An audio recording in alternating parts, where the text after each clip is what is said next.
الحمد لله نحمده ونستعينه ونستغفره ونؤمن به ونتوكل عليه ونعوذ بالله من شرور أنفسنا ومن سيئات أعمالنا من يهده الله فلا مضل له ومن يضلله فلا هادي له ونشهد أن لا إله إلا الله وحده لا شريك له ونشهد أن سيدنا ومولانا محمدا عبده ورسوله فصلى الله عليه وسلم تسليما كثيرا كثيرا أما بعد فأعوذ بالله من الشيطان الرجيم بسم الله الرحمن الرحيم هو الذي أرسل رسوله بالهدى ودين الحق ليظهره على الدين كله ولو كره المشركون صدق الله العظيم رب اشرح لي صدري ويسر لي أمري واحلل عقدة من لساني يفقهوا قولي اللهم ألهمنا رشدنا وأعذنا من شرور أنفسنا آمین یا رب العالمین۔ حضرات، ایک بہت اہم موضوع جو ہمارے یہاں زیر درس کہہ لیجئے، یہاں جسے ہم سمجھنے کی کوشش کر رہے ہیں، وہ ہے قرآن کریم کی روشنی میں اور محمد رسول اللہ صلی اللہ علیہ وسلم کی سیرت مطہرہ کی روشنی میں ہماری دینی ذمہ داریاں ہیں کیا۔ جیسے کہ میں نے پہلے بھی عرض کیا تھا کہ کچھ ذمہ داریاں تو ہر شخص اس دنیا میں لے کر آیا۔ بحیثیت باپ اس کی ذمہ داری ہے، بحیثیت بیٹا اس کی ذمہ داری ہے، بحیثیت شوہر اس کی ذمہ داری ہے۔ تو کوئی شخص خواہ وہ اللہ کو، آخرت کو، رسولوں کو نہ بھی مانتا ہو تو وہ ذمہ داریاں تو اسے ادا کرنی ہی ہیں۔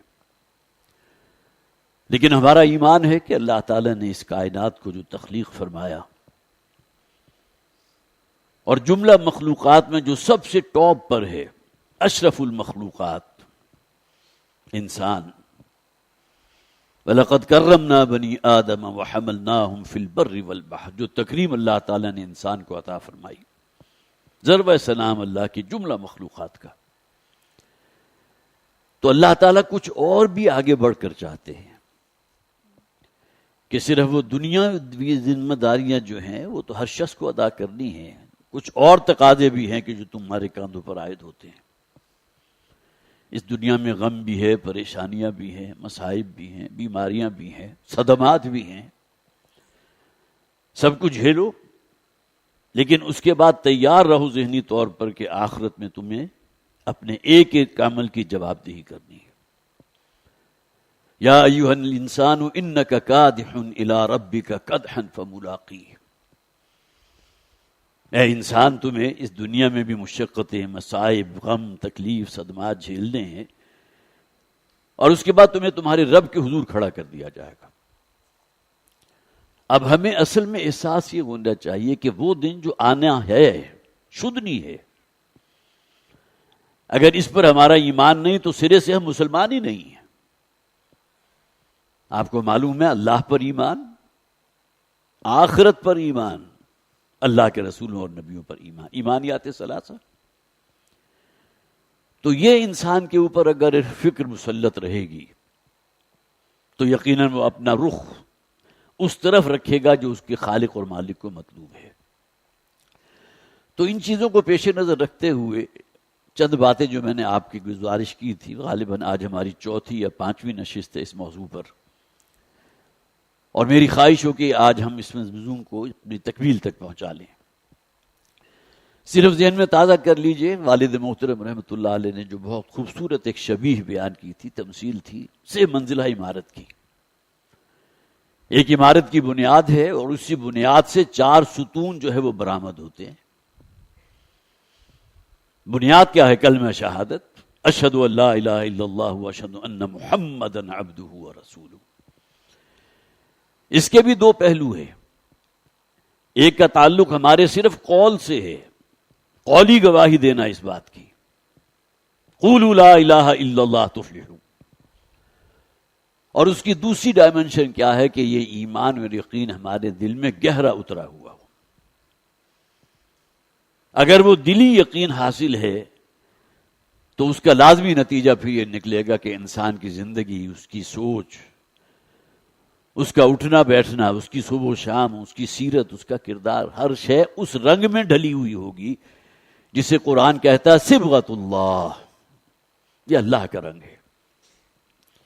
یہ 4 ستون جو برآمد ہو رہے ہیں، نماز، روزہ، حج اور زکوٰۃ، صرف یہی مطلوب نہیں ہے. اصل مطلوب کیا ہے؟ وہ چھت جو اس کے اوپر قائم ہوگی.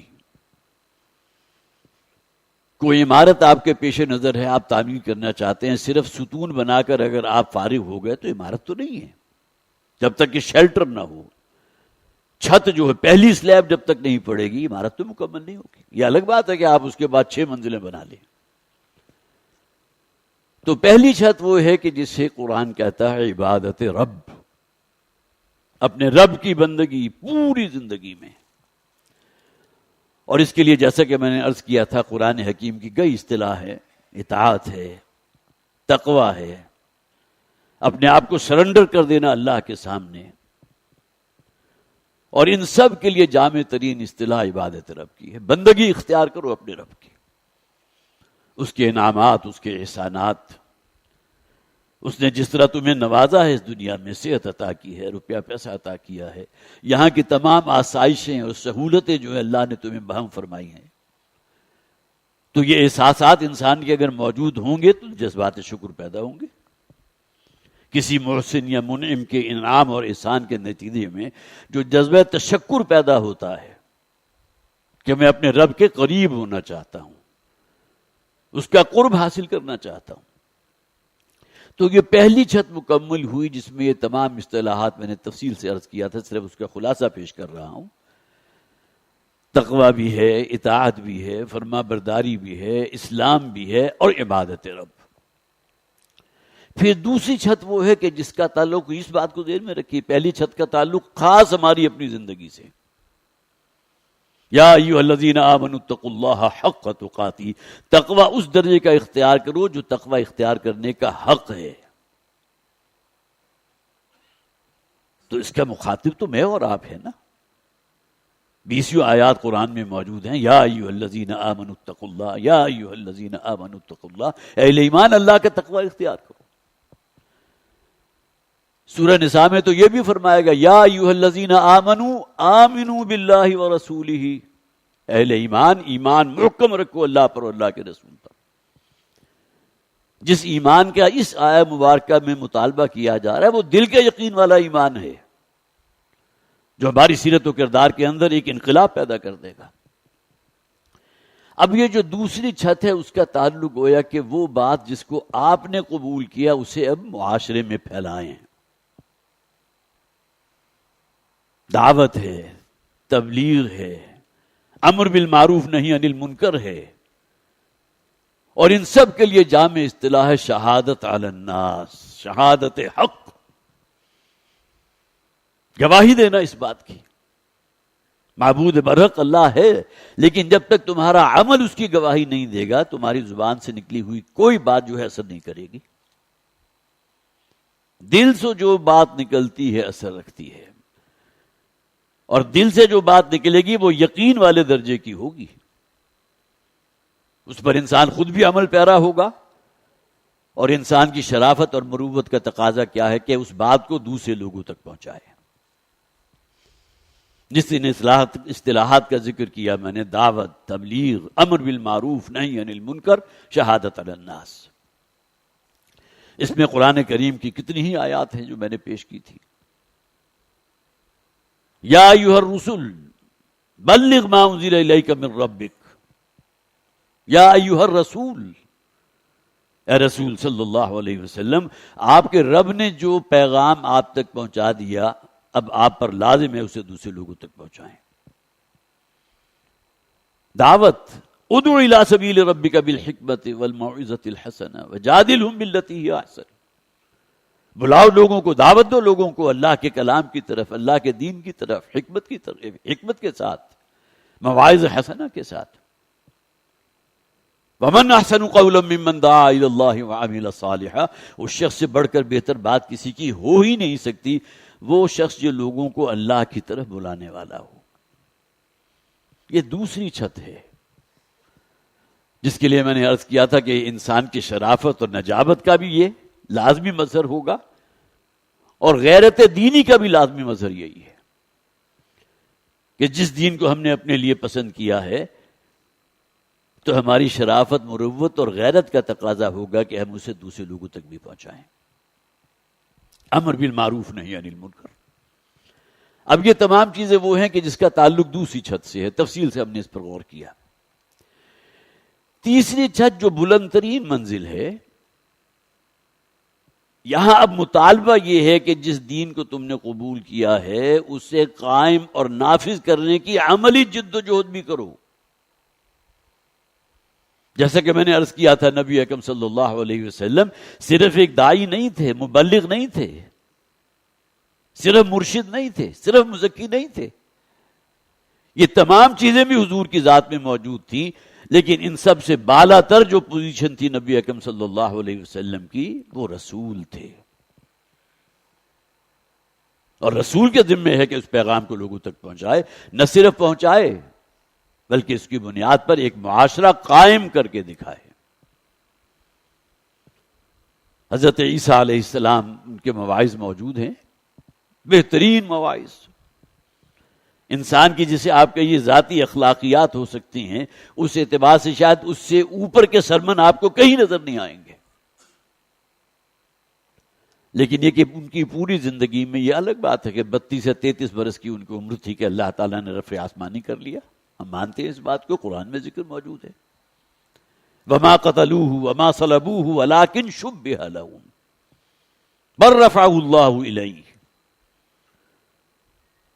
نہ انہوں نے انہیں قتل کیا تھا حضرت عیسیٰ علیہ السلام کو، نہ انہیں سولی پر چڑھایا، اللہ تعالیٰ نے اس پورے معاملے کو ان کے لیے مشتبہ بنا دیا، اور وہ شخص کے جس نے مخبری کی تھی حضرت عیسیٰ علیہ السلام کی موجودگی کا، خبر دی تھی جا کر رومن امپائر جو تھی، اس شخص کی تب شکل اللہ تعالیٰ نے تبدیل کر دی، اور سب عام لوگوں کو یہ محسوس ہوا کہ وہ مخبری کرنے والا جو حواری تھا کہ یہ ہیں عیسیٰ، اللہ تعالیٰ تو علی کل شیء قدیر ہے، اور پھر یہ وہ شخص تھا کہ جس کو پھر سولی پر چڑھایا گیا، کروسیفائی ہوا تو یہ شخص ہوا۔ تو دین کو غالب اور قائم کرنا یہ ذمہ ہے۔ اور آخری بات جو میں نے پچھلی مرتبہ عرض کی تھی کہ نبی اکرم صلی اللہ علیہ وسلم نے اس ذمہ داری کو اب منتقل کیا ہے امت کے کاندھوں پر۔ صرف اپنی ہی ذات میں اپنا تزکیہ نفس ہو رہا ہے، اپنے آپ کو اور خالص کیا جا رہا ہے، اپنی ذاتی عبادات کے اندر ہی معیف ہوئے، نہیں، نکلو میدان میں، امر بالمعروف نہی عن المنکر کا فضیلہ انجام دو، اور اس کام کے لیے ایک جد و جہد کرو تاکہ اللہ کا دین جو ہے وہ بالفعل قائم اور نافذ ہو۔ یہی وجہ ہے کہ آپ کو بہت کنٹراسٹ نظر آتا ہے نبی اکرم صلی اللہ علیہ وسلم کی مکی زندگی اور مدنی زندگی میں، کہ مکی زندگی میں حضور کی زندگی کا نقشہ حضرت عیسیٰ علیہ السلام اور بہت سے انبیاء ہیں، دعوت ہے، تبلیغ ہے، اپنے آپ کو ہلکان کیا ہوا ہے حضور نے اس پیغام کو لوگوں تک پہنچانے کے لیے۔ کوئی در ایسا نہیں تھا جہاں جا کر حضور نے دستک نہ دی ہو، دن رات لگے ہوئے اسی کام میں، اور رات کا جو وقت میسر آتا تھا تو اپنے رب کے حضور کھڑے ہوتے تھے۔ یا ایھا المزمل قم اللیل الا قلیلا نصفہ وانقص منہ قلیلا او زد علیہ ورتل القرآن ترتیلا، 1/3 2/3 راتیں اللہ کے حضور کھڑے ہوئے، حالانکہ اس وقت تک تو قرآن کریم کا بہت ہی کم حصہ حضور پر نازل ہوا تھا، لیکن اسی کی ریپیٹیشن ہے، اسی کو ہائمر کیا جا رہا ہے۔ اور سورہ مزمل کے دوسرے رکوع میں تو یہ بات بھی واضح کر دی گئی کہ اس کام میں یہ تنہا نہیں تھے محمد رسول اللہ صلی اللہ علیہ وسلم، بلکہ صحابہ کرام بھی شریک تھے اسی کام میں۔ تو صرف یہی کام اگر رہتا اپنی ذات تک تو اللہ کا دین تو قائم نہ ہوتا۔ یکسر معاملہ مختلف ہوا ہے جب حضور ہجرت فرما کر مدینہ تشریف لے آئے تو اب یہاں عام کانفلکٹ ہو گیا، مسلح تصادم، 313 نہتے مسلمان 1000 کیل کانٹے سے لیس، جسے ہمارے عام طور پر کہا جاتا ہے تخت یا تختہ۔ اب معاملہ یہ ہوگا، یا تو پھر یہ ہے کہ غازی بنیں گے، اللہ تعالیٰ فتح سے ہمکنار کرے گا، یا پھر سب کے سب اللہ کے راستے میں شہید ہو جائیں گے۔ نبی اکرم صلی اللہ علیہ وسلم، جن حضرات نے بھی سیرت کا مطالعہ کیا ہے، ان کے علم میں ہے جو شب تھی غزوہ بدر سے متصل قبل کی جو شب تھی، تو حضور نے طویل ترین سجدہ کیا۔ حضور کے جو عریش تھی، جو جھونپڑی یا سائبان بنا دیا گیا تھا، تو اس کے باہر کھڑے ہوئے تھے حضرت ابوبکر صدیق رضی اللہ تعالی عنہ، اور حضور ہچکیوں کے ساتھ رو رہے تھے، اس لیے کہ کل 313 کوئی سامان حرب نام کی کوئی شے موجود ہی نہیں، اور 1000 کا لشکر، جیسا کہ میں نے عرض کیا، پوری طرح مسلح سامنے موجود۔ اس موقع کے یہ الفاظ جو ہیں سیرت کی کتابوں میں موجود ہیں کہ حضور نے فرمایا، اے پروردگار، اگر کل میدان جنگ میں میرے یہ ساتھی سب کے سب شہید ہو گئے تو پھر قیامت تک تیرا نام لینے والا کوئی موجود نہیں رہے گا، اس لیے کہ حضور تو آخری نبی تھے، آخری رسول تھے۔ تو یہ کلمت الحق جو ہے اسے قائم کرنا، اللہ کی شریعت کو نافذ کرنا، یہ وہ بلند ترین چھت ہے، تیسرا لیول۔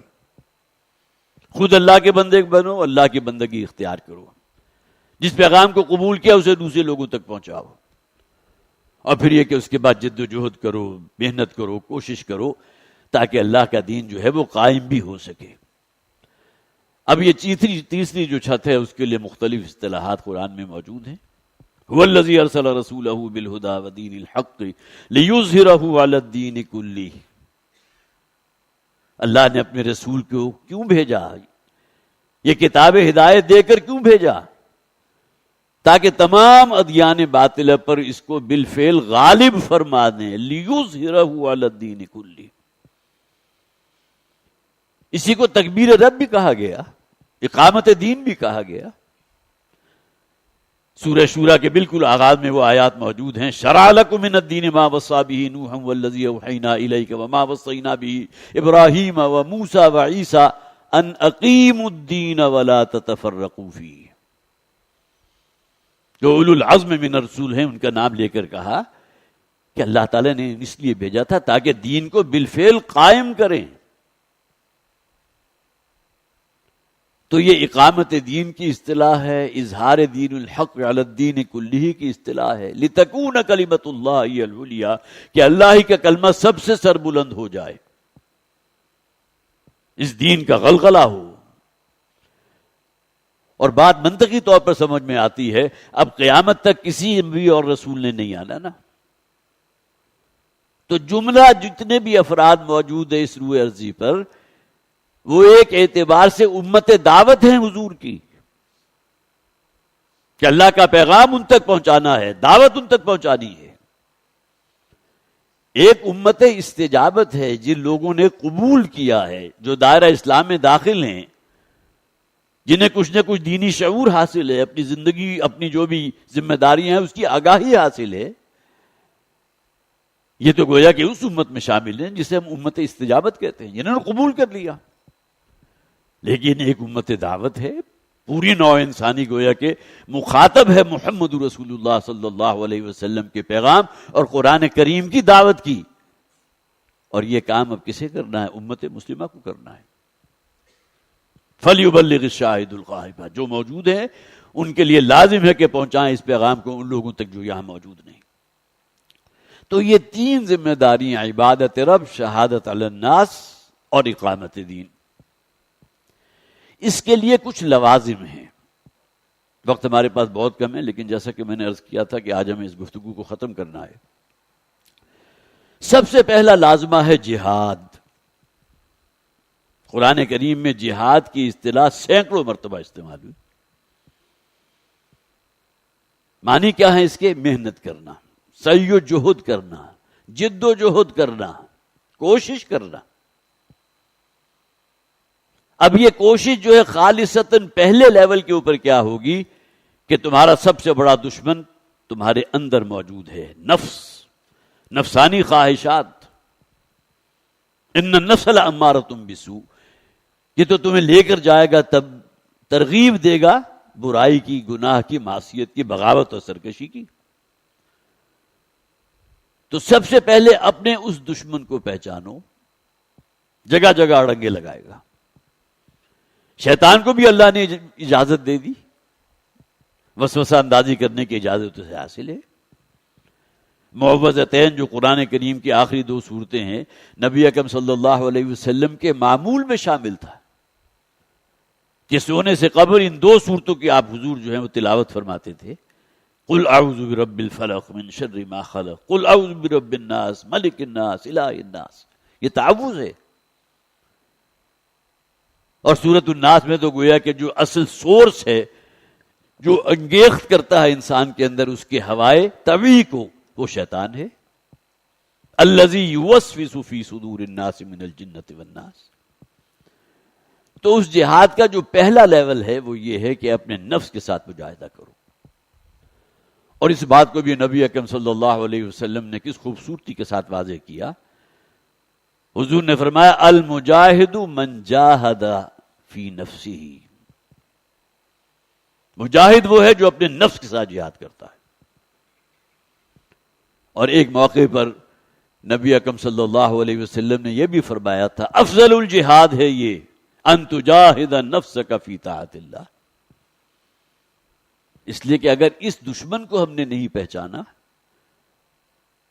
تو یہ تو پھر وہ اپنا گوار کرے گا کہ جس میں آپ کو کہیں سے خبر بھی نہیں ہوگی کہ آپ پر حملہ ہو چکا.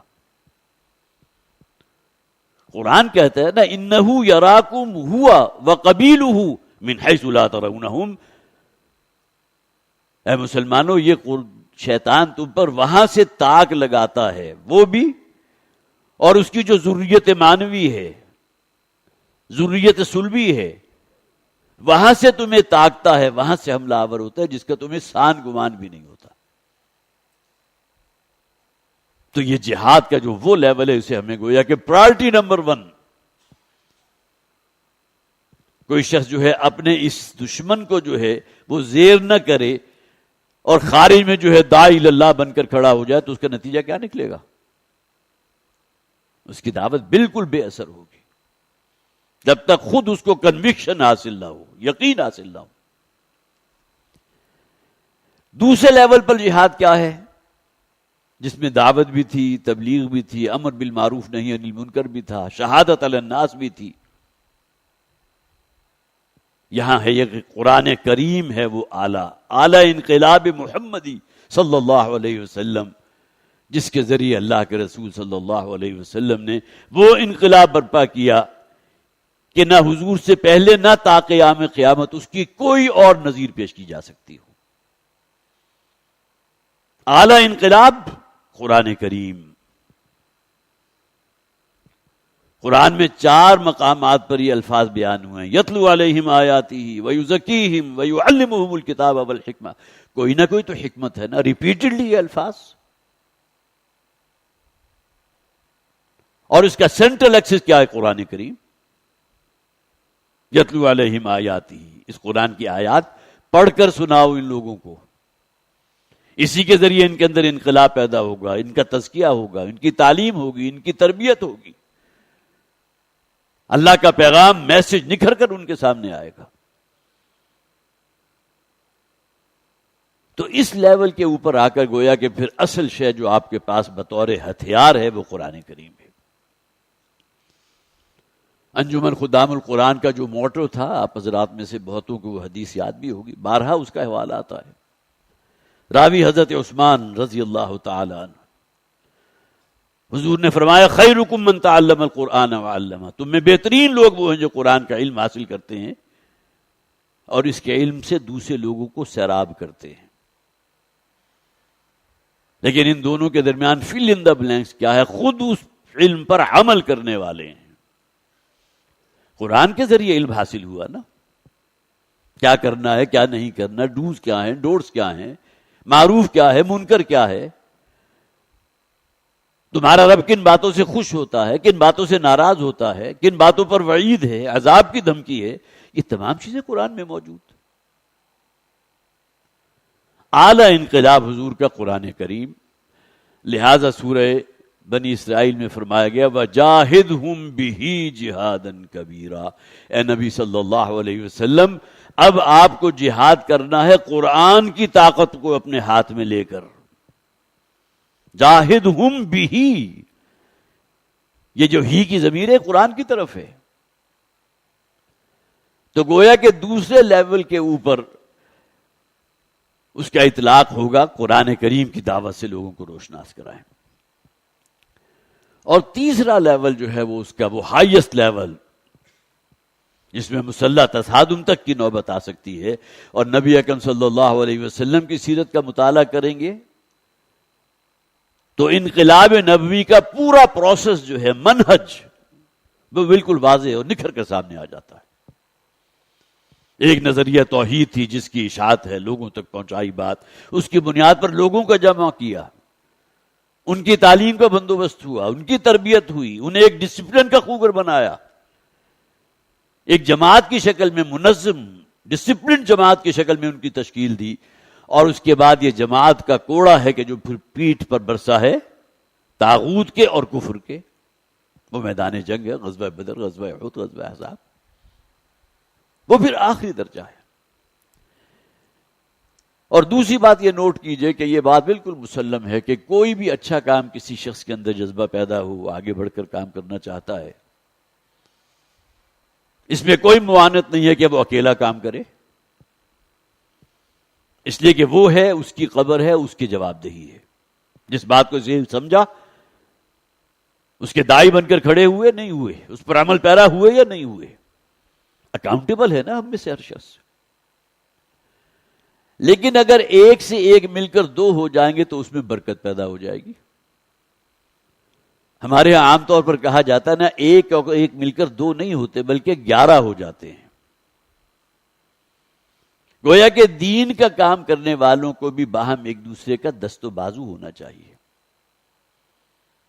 تعاونوا علی البر والتقوی ولا تعاونوا علی الاثم والعدوان، نیکی کے کام، پن کے کام، تقوی کے کام، خیر کے کام، اس میں ایک دوسرے کے ساتھ تعاون کیا کرو. اختلاف کو اختلاف کی حد تک رکھو. اگر اس اختلاف کی جھلک جو ہے بقیہ معاملات میں بھی نظر آنے لگی تو معلوم ہوا یہ تو بیماری کا آغاز ہو چکا. اختلاف اختلاف ہے لیکن ایک دوسرے کا ادب ہے، احترام ہے، ایک دوسرے کی جو ہے عزت کرنا ہے، یہ چیزیں اپنی جگہ مسلم ہیں. تو معلوم ہوا کہ مل جل کر کام کرنے میں برکت ہے. نبی اکرم صلی اللہ علیہ وسلم نے فرمایا ید اللہ علی الجماعہ، جو لوگ بھی نیکی کا کام کرتے ہیں مل جل کر کرتے ہیں، ایک ڈسپلن کے تحت کریں گے نا. چند لوگ مل کر کوئی اگر اجتماعیت قائم کریں گے تو اس کا کوئی نظام تو ہوگا، کوئی جمہوری نظام ہوگا، کوئی الیکشنی نظام ہوگا، کوئی صدارتی نظام ہوگا، خواہ وہ بالکل چھوٹے لیول پر ہو. انجمن رفاہ عام کے نام سے بھی اگر کوئی کام ہو رہا ہے تو کوئی اس کا پریزیڈنٹ ہوتا ہے، کوئی سیکریٹری ہوتا ہے، اور اس کے بعد کچھ وہ عوام الناس ہوتے ہیں کہ جن کے اندر اللہ تعالیٰ وہ جذبہ خیر پیدا کر دیتا ہے، بات آگے بڑھتی ہے. تو مل جل کر کام کرنے کے اندر برکت بھی ہے اور اللہ کی نصرت اور تائید بھی حاصل ہوتی ہے. اور اس کے لیے متعدد احادیث موجود ہیں. انی آمرکم بخمس اللہ امرنی بہن، کہ میں تمہیں 5 چیزوں کا حکم دیتا ہوں، اللہ نے مجھے اس کا حکم دیا ہے. بالجماعت، جماعتی زندگی اختیار کرو، والسمع والطاعت والہجرت والجہاد فی سبیل اللہ. اصطلاحات عربی ہیں لیکن ہماری اردو زبان میں مستعمل ہیں. تو گویا کہ اس میں کوئی جسے آپ کہیے کہ غیر منطقی بات نہیں ہے کہ کوئی بھی آپ فروٹفل کام کرنا چاہتے ہیں تو اجتماعیت کی شکل میں کریں گے تو اس میں خیر اور برکت ہوگی. آپس کے اختلافات، ظاہر ہے کہ انسان اگر جمع ہوں گے تو مزاج کا بھی اختلاف ہوگا، تحمل برداشت میں بھی گویا کہ ڈفرنس ہوگا، لیکن یہ ایک آزمائش بھی ہے، امتحان بھی ہے. یہ بھی جو بھی اس کام کا آغاز کرنے والا ہے وہ کس طرح حکمت کے ساتھ ان تمام چیزوں کو ٹیکل کر رہا ہے. اب جہاں تک بات آتی ہے سسٹم کی کہ کیا ہونا چاہیے، تو اس کے لیے اگر آپ اپنی سلف کا مطالعہ کریں گے، نبی اکرم صلی اللہ علیہ وسلم کے دور کو دیکھیں گے، تو جہاں بھی کوئی اجتماعیت بنتی ہے تو وہاں جو نظام ہوتا ہے وہ بیعت کا نظام ہے. جمہوری نظام کہیں کوئی شخص یہ نہیں کہتا کہ اس میں کفر ہے یا شرک ہے، لیکن یہ کہ اگر ہم کسی ایسی شے کو اڈاپٹ کرنا چاہتے ہیں جو مسنون بھی ہے، منسوس بھی ہے، معصور بھی ہے، تو اس کے لیے گویا کہ جو ڈسپلن کے لیے جو جماعت کا نظام بنے گا وہ بیعت کا ہوگا۔ یہ الگ بات ہے کہ اس میں اندر آگے اختلافات ہیں، بہت سے ہیں کہ آیا بیعت جو ہے تا حیات رہے گی یا کچھ عرصے کے بعد جو ہے اس کے اندر دوبارہ ایک دفعہ جو ہے کوئی الیکشن ہونا چاہیے تاکہ کوئی نئی شخصیت سامنے آ سکے۔ لیکن بہرحال یہ تمام چیزیں وہ ہیں کہ جو بعد کے مراحل ہیں، اس سے پہلے کی جو ذمہ داریاں ہیں، جو جیسے کہ میں نے عرض کیا، آج شاید چوتھی یا پانچویں ہماری نشست ہے جس پر ہم اس کو سم اپ کر رہے ہیں، کہ ہمارے اندر سب سے پہلے ان ذمہ داریوں کو شعور پیدا ہو اور ان تینوں لیول کے اوپر جو ہے ہمیں معلوم ہو کہ ہمیں کیا کرنا ہے، کیسے آگے بڑھنا ہے۔ اللہ تعالیٰ مجھے بھی اور آپ کو بھی اس کی توفیق عطا فرمائے۔ بارک اللہ لی ولکم فی القرآن العظیم ونفعنی وإیاکم بالآیات والذکر الحکیم۔ حضرات، پریس ریلیز میں آپ کو پڑھ کر سنا دیتا ہوں۔ بورڈ آف پیس کے نام پر غزہ کے عوام اور مجاہدین کو صہیونیوں کے ماتحت کام کرنے کا منصوبہ انتہائی شرمناک ہے۔ نمبر 2، مذاکراتی عمل کے دوران ایران پر دوبارہ حملوں نے ثابت کر دیا ہے کہ صہیونی امن کے اصل دشمن ہیں۔ تنظیم اسلامی کے امیر شجاع الدین شیخ صاحب نے ایک بیان میں کہا کہ ناجائز صہیونی ریاست اسرائیل گزشتہ 1000 دنوں سے اس اکتوبر میں 3 سال مکمل ہو جائیں گے جو ظلم ہو رہا ہے غزہ پر، فلسطین میں۔ 1000 سے زائد دنوں میں غزہ میں عورتوں بچوں سمیت مسلمانوں کی نسل کشی کو مسلسل جاری رکھے ہوئے ہے، جس میں اسے امریکہ اور دیگر مسلم دشمن ممالک کی مکمل معاونت حاصل ہے۔ ستمبر 2025 میں طے پا جانے والے نام نہاد غزہ امن معاہدہ کی مسلسل دھجیاں بکھیری جا رہی ہیں۔ صہیونی غزہ کے مظلوم عوام تک خوراک اور ادویات پہنچنے کے راستے میں مسلسل رکاوٹیں پیدا کی جا رہی ہیں۔ پھر یہ کہ غزہ امن معاہدے کے بعد بھی اسرائیل غزہ کے مسلمانوں پر جان لیوا حملے کر رہے ہیں، اور عالمی اداروں کی رپورٹس کے مطابق غزہ کے 80% سے زائد علاقے پر صہیونیوں کا قبضہ ہو چکا ہے۔ عالم اسلام کے لیے ڈوب مرنے کا مقام ہے۔ 57 اسلامی ممالک، ان کے حکمران، کوئی غیرت اور حمیت نام کی کوئی شے ہو، کوئی مل جل کر کوئی ایکا کر لیتے، یہ وہ تلخ حقائق ہیں جو ہر شخص کے علم میں ہیں، ریٹن آن دا وال۔ غزہ کے مجاہدین کو اس قدر تنہا کر دیا گیا کہ وہ اپنی حکومت ختم کر کے صہیونی درندگی سے عوام کو محفوظ رکھنے کی حد تک محدود ہو گئے۔ امیر تنظیم اسلامی نے ایک بار پھر پاکستان سمیت مسلم ممالک سے اپیل کی کہ بورڈ آف پیس سے فوری طور پر علیحدہ ہو کر غزہ کے مسلمانوں کی جان، مال، عزت اور آبرو اور ان کی بابرکت سرزمین کی حفاظت کے لیے عملی اقدامات کریں اور مسلمانوں پر صہیونی مظالم کا منہ توڑ جواب دینے کے لیے آپس میں اتفاق اور اتحاد پیدا کریں۔ نمبر 2، ایران پر دوبارہ امریکی حملوں پر تبصرہ کرتے ہوئے امیر تنظیم اسلامی نے کہا کہ حقیقت یہ ہے کہ صہیونی مسجد اقصیٰ کو معاذ اللہ نقصان پہنچانے اور گریٹر اسرائیل کے قیام کے ابلیسی منصوبے کی تکمیل پر تلے ہوئے ہیں۔ اسرائیلی وزیر دفاع کا یہ بیان کہ صہیونی ریاست بھی ایران پر دوبارہ حملہ شروع کرنے کے لیے تیار ہے، اسی سلسلے کی ایک کڑی ہے۔ امیر تنظیم نے کہا کہ خطے میں دوبارہ کشیدگی پڑنے سے امن معاہدے کے ثالث پاکستان کی ساکھ کو بہت بری طرح نقصان پہنچنے کا خطرہ ہے۔ ہم مسلمان ممالک کو یہی مشورہ دیتے ہیں کہ اسرائیل اور امریکہ پر اعتبار نہیں کیا جا سکتا، لہذا طاغوتی قوتوں کی چاپلوسی کرنے اور ان سے امن کی بھیک مانگنے کی بجائے اپنے گھر کو درست کیا جائے اور سب مل جل کر اللہ کی رسی کو مضبوطی سے تھامیں تاکہ دشمن کو دندان شکست جواب دیا جا سکے۔